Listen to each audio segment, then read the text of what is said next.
You're absolutely right. We've waited long enough. I'm afraid I'm not very good at this sort of thing. As a matter of fact, I've always made a point of avoiding. I mean, I haven't even been to a funeral since I was in high school in 1936. The Latin teacher died, and the whole class went in a body, which seemed kind of barbaric, really. Anyway, I want to thank all of you here for coming out. I know that poor Charlie would have been, well, I don't know if he would have been gratified by the size of the gathering, but he would have been pleased to know that those who loved him most in life have gathered here to honor him in death. Greg Morris, his trusted attorney, Irving, his devoted agent.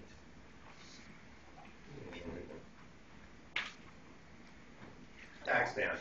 And I know he would have been honored by the presence of the lovely Mrs. Saltzman. Franny to all of us, who is here representing her husband, Mr. Harry Saltzman, head of Charlie's studio. Harry was all broken up about not being able to get here, but a lot of important exhibitors from Ohio are in for meetings over the weekend. I understand perfectly.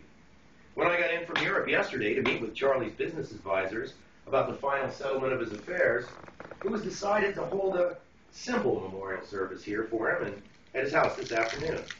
The plan was simply for some of his friends to meet, briefly, have a drink, and it was suggested that I speak a few words of farewell to our friend, and or client, or whatever he was to each of us.